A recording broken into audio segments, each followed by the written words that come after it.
The biggest issue that me and Paulie had was working together. So working on this Yankee bike is a little strange. It kind of brings back some bad memories. Paul Teutul Jr. His life shattered the moment his father screamed those final words. "You're fired!" The son who helped build a motorcycle empire was thrown out of the business he had given his blood, sweat, and tears to. But the downfall of Orange County Choppers wasn't just about a father-son fight. It was about betrayal, pride, and a battle for control that would leave scars lasting a lifetime. Tune in, because the battle wasn't over yet. What happened next would shock even the most loyal American Chopper fans.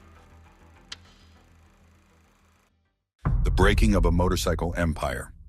As a child, he spent most of his time at his father's business, Orange County Ironworks. While other kids were off playing baseball or riding bikes, he was learning how to cut, weld, and shape metal. By the age of 12, he was already working summers in the shop, mastering skills faster than most adults. It wasn't just about being around motorcycles. He wanted to build them, and he was good at it. But one design haunted him, a machine they called impossible. High school came and went, and instead of heading to college, he jumped straight into full-time work at the family business. But his father had bigger plans. Custom motorcycle building had started as a hobby, but in 1999, it became a full-fledged business, Orange County Choppers. He played a crucial role in turning that dream into reality. Then came American Chopper. Truth is that my relationship with Paulie was getting better, but he released a book not so long ago, and he wrote some stuff that was hurtful to me, and this book was a setback to the relationship. The show put the shop on the map, bringing their wild custom bikes into living rooms across the country. Fans loved the mix of high-speed builds and fiery family drama. And drama, there was plenty of it. The biggest clashes weren't between competitors. They were between father and son. They had never seen eye to eye on everything, but as the business grew, so did their fights. His father ran the shop like a military camp, while he wanted more creative freedom. The tension kept building until it finally exploded in one unforgettable moment. One day, he showed up late. Again, his dad had had enough. What started as a lecture turned into a full-blown screaming match. His father accused him of being lazy and disrespectful. He fired back, saying he was the real creative force behind the shop. The shouting got worse, tools were slammed down, and then the unthinkable happened. He was fired by his own father. Fans couldn't believe it. The father-son duo that had built a motorcycle empire together was done. The fallout was massive. The show eventually came to an end, and the shop itself hit tough times. His father had to hand over ownership just to keep it afloat. But he wasn't finished. He took his talent and started his own business, proving that he wasn't just riding on his dad's coattails. He was a master builder in his own right. Even after all the fights, he still had a deep love for what he did. The relationship between father and son never fully healed. They tried to work together again, but the damage had been done. Family and business don't always mix well, and in their case, it tore them apart. I got up the nerve to ask my father if he'd restore it with me, and he said yes. Me and my father really don't spend much time together, so I'm really looking forward to working on this project with him. His story is one of talent, struggle, and resilience. He walked away from the shadow of his father to carve his own path. And even though the road was rough, he proved that sometimes stepping away is the only way to truly move forward. From the earliest days in the family shop to the height of American Chopper's success, the story of Paul Jr. is a roller coaster filled with incredible highs and crushing lows. The foundation of his career was built in a garage, surrounded by the smell of metal and grease. He was never the kid who sat around waiting for things to happen. He made them happen. Long before television cameras captured his talent, he was already on a mission to create something extraordinary. By the time he was a teenager, Paul Jr. wasn't just working in his father's shop. He was thriving in it. His natural ability to see designs in his head and turn them into real motorcycles set him apart. Many people can build bikes, but few can craft them like pieces of moving art. That talent became his signature, making him stand out in a world where every detail matters. The rise of Orange County Choppers wasn't just about building bikes, it was about building an empire. The shop started in a small space, but with their custom motorcycles gaining attention, things started changing fast. Orders poured in, big clients wanted unique builds, and the business skyrocketed. Before long, Discovery Channel came knocking, and just like that, the world got an inside look at the madness and magic behind the scenes. American Chopper wasn't just about showcasing bikes. It was about relationships, passion, and the chaos that came with running a business. The father-son dynamic became the heart of the show. Fans tuned in not just to see the latest build, but to witness the inevitable blow-ups between Paul Sr. and Paul Jr. Each argument felt bigger than the last, with tempers flaring and egos clashing. It wasn't just about work, it was about family history, unspoken expectations, and a battle for respect. Through it all, Paul Jr. kept pushing forward. His creative genius led to some of the most iconic custom motorcycles ever built. Every bike that rolled out of the shop carried a bit of his soul, each design a reflection of his passion. But even with all the success, the fights never stopped. The tension reached a breaking point, and when Paul Sr. made the decision to fire his own son, it sent shockwaves through the motorcycle world. Being fired wasn't just a professional setback, it was personal. Paul Jr. had put everything into Orange County Choppers, and suddenly he was out. But he wasn't the type to give up. Instead, he took everything he had learned and started fresh. Paul Jr. Designs became his new home, a place where he could finally create without limitations. With his reputation already established, clients followed, and his new business took off. The past doesn't just go away. Bikes, blood, and broken bonds. Years later, the wounds from the past still lingered. The attempts at reconciliation between father and son were rocky at best. They shared history, blood, and a deep love for motorcycles. But sometimes that isn't enough. The scars from their battles ran deep, making it nearly impossible to go back to how things were. Paul Jr.'s journey is one of perseverance and self-discovery. He proved that talent and determination could overcome even the most painful setbacks. His legacy isn't just about the bikes he builds. It's about finding his own way, despite the obstacles. The road may have been rough, but in the end, he kept riding, forging his own path, one custom bike at a time. Paul Teutul Jr.'s story is one filled with intensity, deep family conflict, and a passion for motorcycles that couldn't be extinguished, no matter the obstacles. The road he traveled was anything but smooth, littered with emotional breakdowns, fiery arguments, and a father-son relationship that crumbled under the weight of pride and stubbornness. What started as a business partnership between a father and his son became one of the most talked-about feuds in the world of custom motorcycles and reality television. Their relationship had always been on edge, but it reached a breaking point one fateful day. Paul Sr. was frustrated beyond belief, feeling like his son should not need constant supervision in a business he had been part of for years. Instead of trying to see things from his father's point of view, Paul Jr. let his own frustration get the better of him. What started as a disagreement quickly turned into an all-out war of words. Voices grew louder, each accusation cutting deeper than the last. Paul Sr. had a list of grievances, moments where he felt let down by his son. I figured I'd give my father a call, see if he wants to come down here and help me with the Yankees bike. What's going on? How's it going? Good, how you doing? Good. He laid them all out in rapid succession, one after another, not giving Jr. a moment to respond. The weight of the words piled up, pushing Paul Jr. past his limit. In a fit of rage, he grabbed a chair and sent it flying across the room. That was it. That was the moment everything shattered. His job, his place in the family business, and his role in the TV show were all gone in an instant. The internet wasted no time latching onto the dramatic fallout. The fight spread like wildfire, turning into one of the most infamous clashes in reality TV history. The heated exchange between father and son was everywhere, immortalized in countless memes and discussions online. But this wasn't just a dramatic moment for the cameras. This was real life, and it left a deep scar on both of them. For the next decade, their feud continued in the public eye. The court battles were relentless, lawsuits were filed, tensions boiled over, and the once unbreakable bond between father and son was reduced to nothing but legal documents and press headlines. Once Paul Jr. was out of the show, many assumed the drama would die down, but that was far from the truth. Instead of putting things to rest, Paul Sr. pushed forward with legal action against his own son. He wasn't done fighting, and his goal was clear: to completely remove Jr. from any connection to the business. The fight wasn't as simple as just walking away. Paul Jr. owned a 20% stake in the company, a piece of the business he wasn't willing to surrender without a fight. Paul Sr. was determined to force him out, and their dispute ended up in court.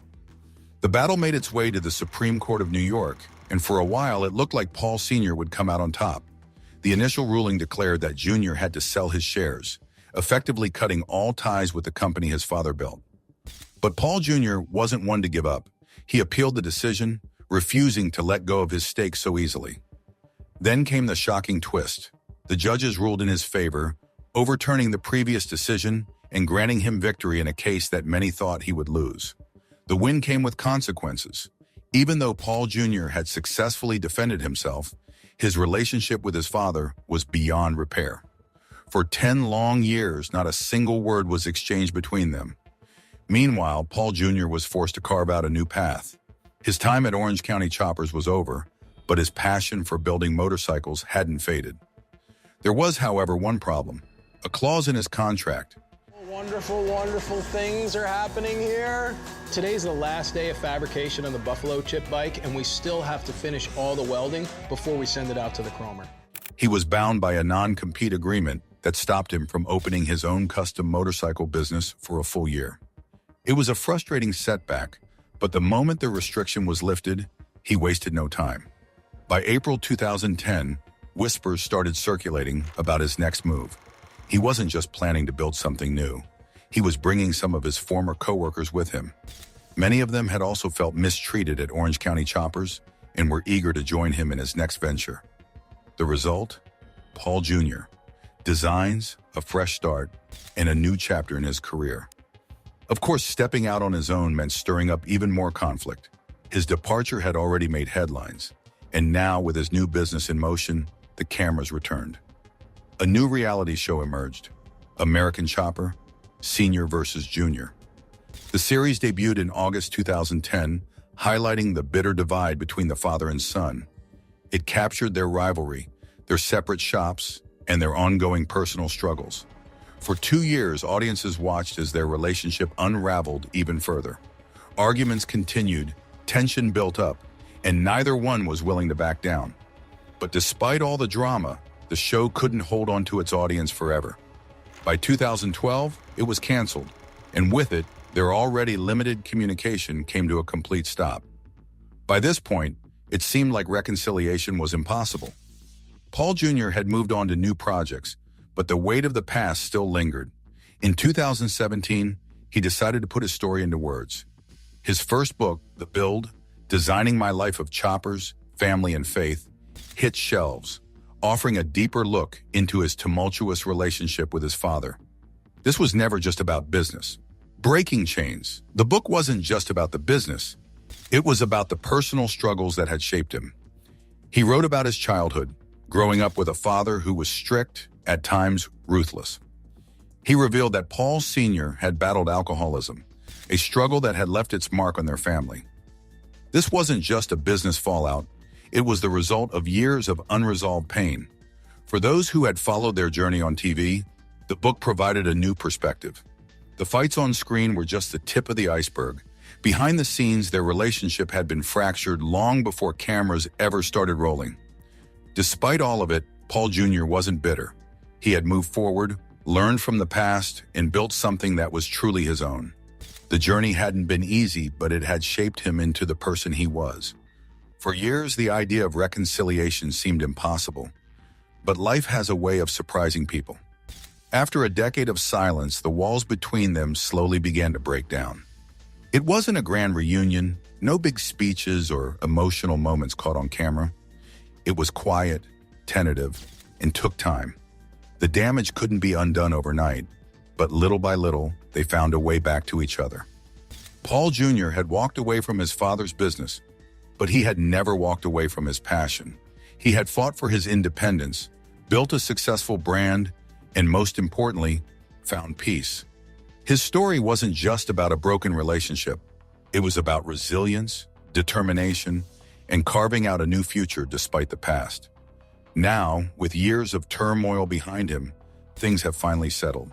The battles are over, the lawsuits are long gone, and the internet has moved on to new feuds. But for Paul Jr., the lessons remain. He had faced the storm, survived it, and emerged stronger on the other side. Things seem to go pretty good with my father here today. He did leave kind of abruptly, so I don't know if I'm just reading into it, but I hope everything's... The father-son bond that had been pushed to its limits was no longer fueled by anger or competition. Time had done what no courtroom or TV show could. It had given them perspective, healing, and a chance to move forward, not as business rivals, but as family. Paul Teutul Jr.'s journey has been a wild ride, filled with ups, downs, and plenty of drama. If you've ever watched American Chopper, you know that his life wasn't just about building insane motorcycles. It was about surviving in a family that was just as intense as the bikes they created. Growing up in the shadow of his father wasn't easy. He was practically raised in the shop, learning the tricks of the trade from a young age. But working with family, especially a strong-willed father, came with challenges. Their relationship was a ticking time bomb, and when it finally exploded, the fallout was massive. For years, they clashed over creative control and business decisions. He wanted to bring his own artistic vision to life, but his father had his way of doing things, and he wasn't about to step aside. Their heated arguments weren't just behind closed doors. They played out in front of millions of fans on television, making their already complicated relationship even more strained. It all boiled over when he was fired from Orange County Choppers, the family business he had poured his soul into. At first, the split seemed like a disaster, but in reality, it was exactly what he needed.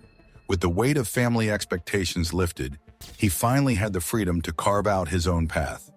He launched his own company, proving to everyone, especially his father, that he could make it on his own. His new business gave him the creative space to build custom motorcycles his way, without the constant battles. But even as his business took off, the wounds from his father's betrayal ran deep. They barely spoke for years, and their interactions were filled with bitterness. Talk was a long time coming, but it needed to be done. I think we accomplished a lot, but it's still not going to be that easy of a road. Fans were divided. Some sided with his father, believing he had built OCC from the ground up, while others supported him, arguing that his talent had been the heart of the show's success.